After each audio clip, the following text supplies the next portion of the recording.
discover the dark truth behind the wine industry and how it may have been deceiving you for years. My mom and I were at the supermarket looking for a wine that had really impressed us. We saw an irresistible promotion and grabbed several bottles. But what we uncovered afterward, behind the scenes of this industry, left us speechless.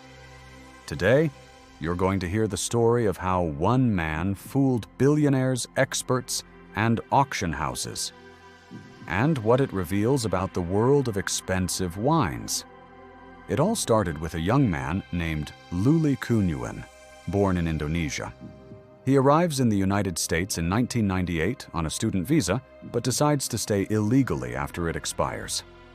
In Los Angeles, he walks into a wine shop with a special bottle. Not to buy, but to sell. The staff are impressed by his knowledge. Day after day, he absorbs everything: aromas, vintages, producers. Before long, Luli is talking on equal terms with experts. He starts attending rare wine auctions. He spends fortunes, builds an impressive collection. The community applauds him, one of the greatest collectors in the world. No one suspects what's coming. In 2016, the documentary Sour Grapes exposes one of the biggest fraud schemes in wine history. The villain's name? Rudy Kurniawan, also known as Luli Cuneuan. He wasn't just a collector.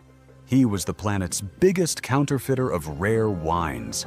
He swapped authentic bottles for perfect fakes. He created counterfeit labels, old corks, aged capsules. He fooled auction houses like Christie's and Sotheby's. He fooled billionaires. He fooled award-winning sommeliers. The most terrifying part?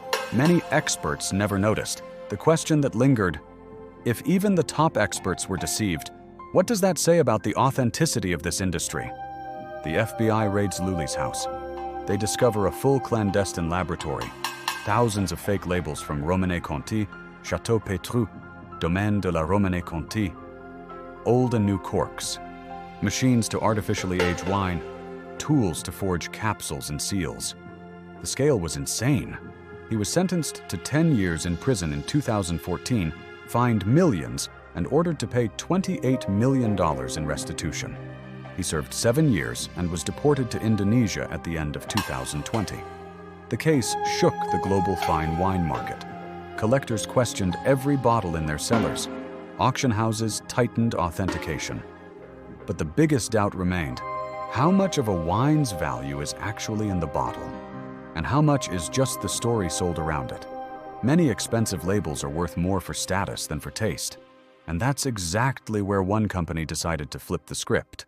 While the luxury wine industry was trembling, an Australian winery called Yellowtail did the opposite. They created high-quality wines with fruity, easy-to-understand flavors at affordable prices. Founded by a family of Italian immigrants, they ignored the traditional competition, the so-called red ocean of expensive, complex wines, and created a new market, the blue ocean. The result? Within a few years, it became one of the best-selling wine brands in the world. By 2020, it was already among the top 5 global wine sellers. Proof that you can make excellent wine without needing a million-dollar aura of exclusivity. Luli Cuneuan's story isn't just about a brilliant con artist. It's about how greed, status, and blind trust can turn a bottle of wine into an object of desire, even when what's inside is fake. In the end, the biggest trick in the industry may not be Luli's. It's what we do with our own perception of value. If you enjoyed this story, subscribe to the channel for more dark revelations about the world around us. Comment below. Have you ever paid a lot for a wine just because of the brand name?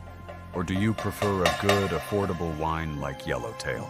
Share this with that friend who loves wine. They need to know. Until the next video, stay alert.